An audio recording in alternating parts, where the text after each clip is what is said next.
Every generation shifts culture a little bit differently. Music changes, language changes, priorities change, and honestly, golf changes too. You can look back and find something or someone that altered its trajectory. The first one I can remember was back in the early 90s. John Daly created a shift for blue-collar America. In the early 2000s, Tiger Woods created a shift for people of color. And today, there's another shift happening, a big one. And it's happening right in front of us.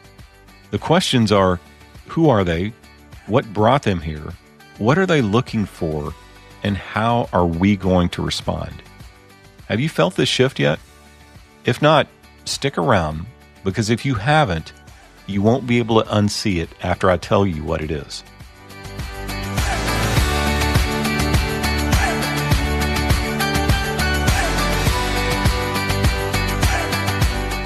Hey guys, this is Mark with another episode of Shanctification. I am what's known as a Gen Xer. And there was a time when I was a kid that golf felt like a private club. Not just financially, but culturally. You know the image, country clubs and older businessmen, retirees, strict dress codes, stoic personalities, certain people who just fit. And if you didn't fit that image, golf could be intimidating. When John Daly won the PGA Championship in 1991, it shocked the golf world.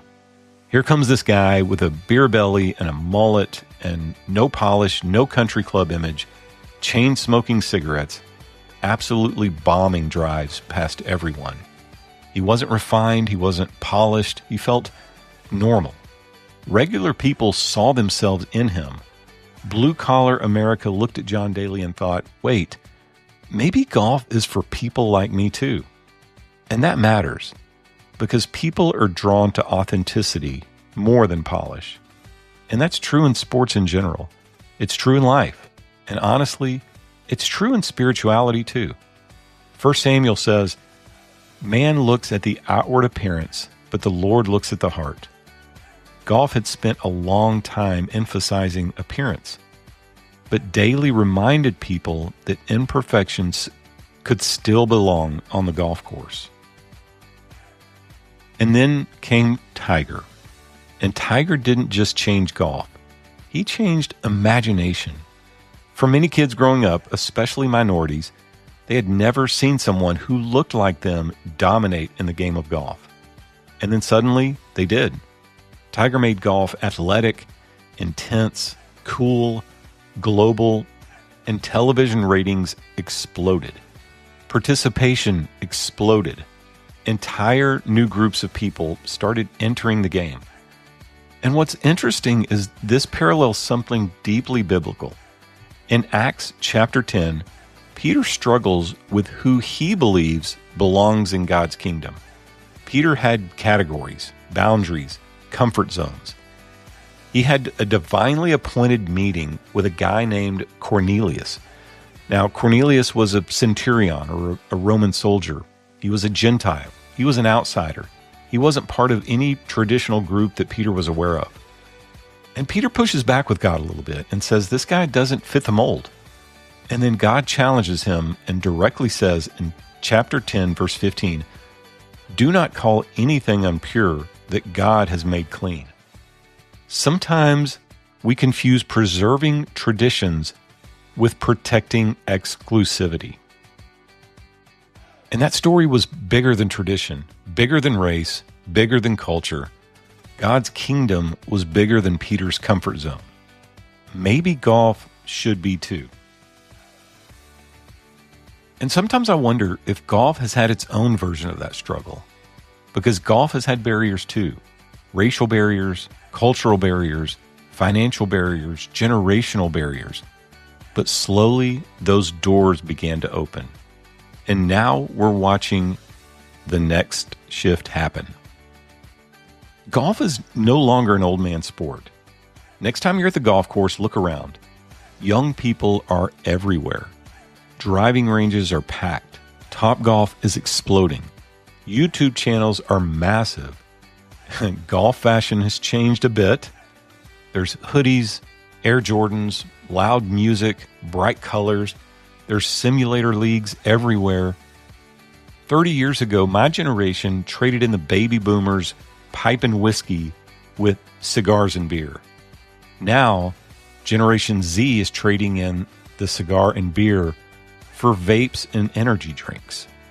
Golf isn't losing its soul, though. It's just changing its uniform. And here's what's fascinating to me.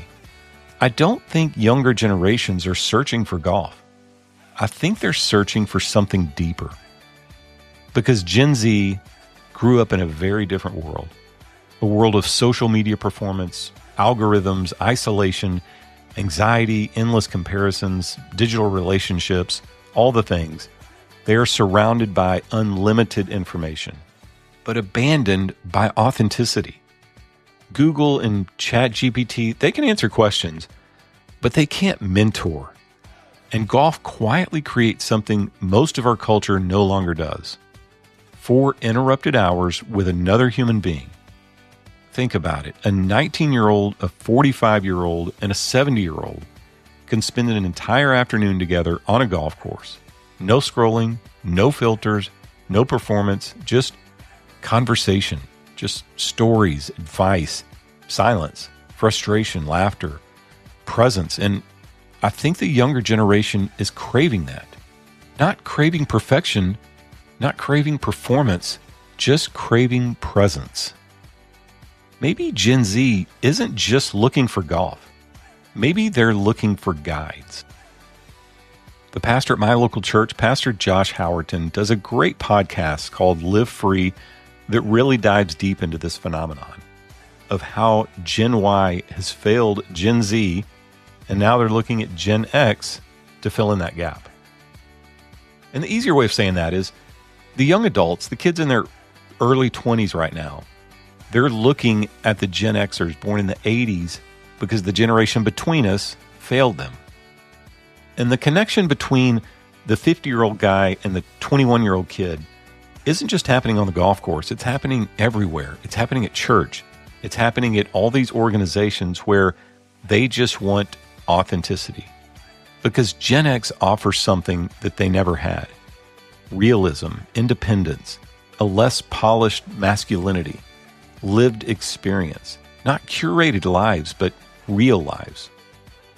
And that generation, they can feel the difference. That's why somebody like John Daly still resonates. He's flawed, he's imperfect, he's unfiltered, he's real. And younger people are exhausted by constant performance. They're looking for people who are honest, steady, present. The Bible talks about this in Titus chapter 2. It talks about the older generation teaching the younger generation, not controlling them, not mocking them, but guiding them, mentoring them, just walking alongside of them. And honestly, golf may be one of the last environments where that still naturally happens. So for those of us who've played golf for years, we have a choice. We can become gatekeepers or we can become stewards. We can complain about hoodies and music and YouTube golfers, social media culture, or we can recognize something incredible. Young people actually want to play this game. And that's a gift. Maybe the younger generation doesn't need us yelling at them to get off our lawn. Maybe they need the older golfers just to notice them, encourage them, teach them, include them. And to you younger golfers, respect matters. Honor the game. Fix your ball marks. Respect pace of play. Learn the etiquette. Stay humble. Because golf is one of the few sports left where character still matters deeply. Golf has changed because somebody kept opening the door. John Daly opened it for one group. Tiger opened it for another. Now a younger generation is walking through it. And the question is, what kind of welcome are they going to find when they get here? Because maybe the greatest thing an older golfer can pass down to them isn't a swing tip.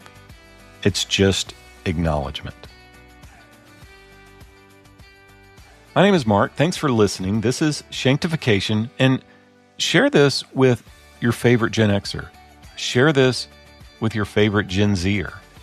And a reminder to keep chasing better, bruh.